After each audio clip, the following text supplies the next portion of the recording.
more money insanity, a dive into the Bitcoin charts, big Ethereum and Polygon news, and a shocking move by Microsoft into the Web3 space. First, let's talk about the USA, which is exploring ways to guarantee the $18 trillion frickin' dollars sitting in bank deposits in the USA. America is quickly heading towards a pretty dangerous direction on their whole money printing thing. I mean, how long can this insanity continue? How many trillions can they print to backstop the banks? And to be clear, regular people with their money in the banks should be protected. But again, the banks have gambled and lost. And it is the regular person who ends up picking up the tab in one way or another for this recklessness, either via losing their money through the banks, which is not going to happen because they're printing money, which means there's currency debasement, and of course then that leads to more inflation. And in just a few hours, we're going to be getting the announcement from the Federal Reserve about the rate hikes. Yes, indeed, it is that time of the month again, my friends, where we all gather together to listen to what one man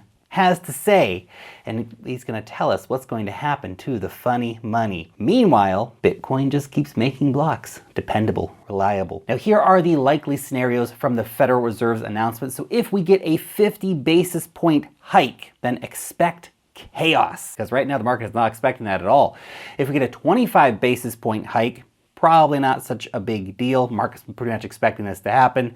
No rate cuts would be a very big deal, as it would signal the Federal Reserve is being forced to make a very aggressive move to counter the banking crisis that we're seeing unfold right now in the USA. And if there is a rate cut this month, then the likelihood of a broad market rally increases significantly. Currently, the market is pricing in a 25 basis point hike as the most likely scenario to play out here, but we'll find out very shortly what that is. All eyes on the Fed right now. Let's talk about Bitcoin charts. As the orange line on this chart here shows, the $28,000 level is an incredibly important level for Bitcoin right now. At the time of recording this video, it's approximately where the price was. This is a major area of price support from January and June 2021, as well as May 2022. Flipping this level, getting up to like 30K, is going to be very key for Bitcoin if we're going to see this rally really getting steam and getting towards a technical target of what I believe is possible in 2023 of 48K. And as Ali points out in this tweet, a lot of Bitcoin has changed hands right around the $28,000 mark. In fact, 600,000 Bitcoin have changed hands around this 28K level, making it a very important price point for Bitcoin from a technical perspective. Also, a very interesting and rare signal flashing right now, the monthly RSI for Bitcoin. We can see here the purple line has crossed over the RSI moving average, which is the yellow line.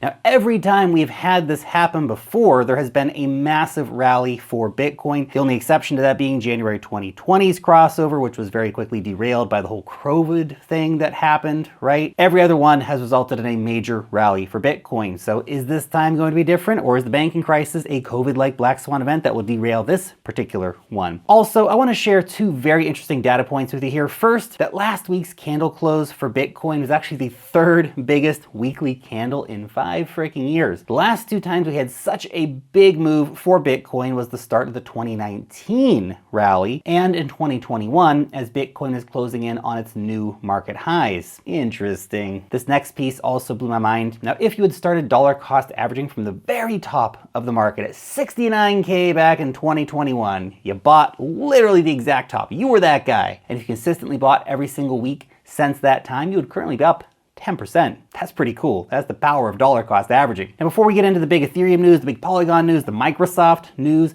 I wanted to let you know that every single week my team and I produce Wealth Mastery. It is a value-packed, alpha-packed newsletter. Look, I know how it goes. Kids, wife, life, it's busy, but you still want to be dialed into what is happening in the cryptocurrency markets. You still want to be able to find ways to make money in crypto. That's why we are here every week to your inbox, the latest on decentralized finance, altcoin alpha, altcoin reviews, NFTs, technical analysis, airdrops, and much, much more. Join our nearly 60,000 weekly readers and sign up for free using the link down below in the description. Now let's talk about Ethereum news. Australia's National Bank just made a world first crypto milestone. The top 4 Australian bank has completed its first intra-bank cross-border transaction using a public blockchain. And the blockchain they chose is Ethereum. Very cool. The transaction was part of the bank's pilot program that they're currently rolling out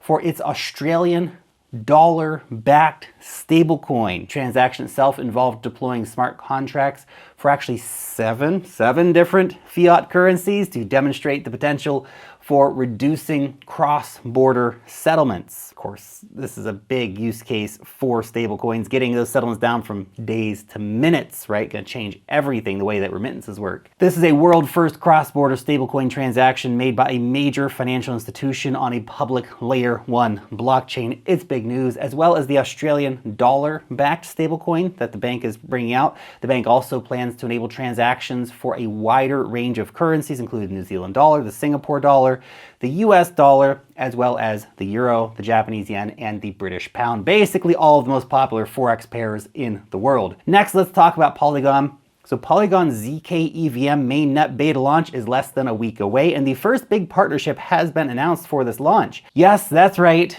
Our old buddies Polygon back with yet another partnership. Seems to be all they do. And look, this time it is in the Web3 gaming space. It's a big one. Polygon has partnered up with Immutable X to create a new network for Web3 gaming in particular, one that is powered by Polygon's ZK EVM technology. That's pretty cool. The network will be called Immutable ZK EVM, Immutable ZKEVM, and is a new Ethereum scaling network for blockchain-based games. Now, this isn't a merge between the two networks and is instead a completely separate project that will coexist alongside Polygon's ZK EVM network and of course the existing Immutable X Layer 2 network. While the two networks are technically competing chains and rivals, they've actually both chosen to prioritize scaling Ethereum, having that bigger vision of, bringing in more users and focusing on that instead of being rivals. Immutable co-founder called the partnership an obvious move,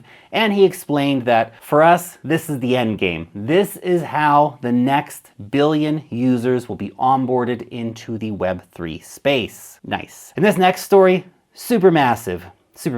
As we know, Microsoft is leading the AI revolution, right? They're the guys behind, or who funded, ChatGPT, right? And they're integrating ChatGPT 4 into Bing and Edge and Office 365. But is Microsoft about to lead the crypto revolution as well? Perhaps. Microsoft is reportedly building a built-in Web3 wallet for its Edge web browser to allow users to send and to receive cryptocurrencies and NFTs. Now, the wallet would be actually an Ethereum-based non-custodial wallet to actually rival popular wallets like MetaMask. This means that users, of course, end up having full control of their funds, full control of their private keys, all built into your browser natively. It looks to be currently in the testing version of Microsoft Edge's web browser. Now, screenshots of the wallet have, of course, been leaked on Twitter by a software developer that actually shows off the wallet is in its early stages right now. The screenshots also show a landing page with a call out for testers. So if you want to go check that out, go check it out. They say we encourage you to test our first Web3 wallet and provide candid feedback along the journey. As the first testers, you have the unique opportunity to be able to shape our foray into cryptocurrencies and NFTs. Just one of the world's biggest companies, Microsoft, getting into making a crypto wallet. Now, Microsoft also partnered up with Consensus to make a swap feature in this wallet supporting Ethereum, DAI, Uniswap's token, USDC, and USDT. Pretty damn cool. Okay, that's it. Subscribe now. See you next time.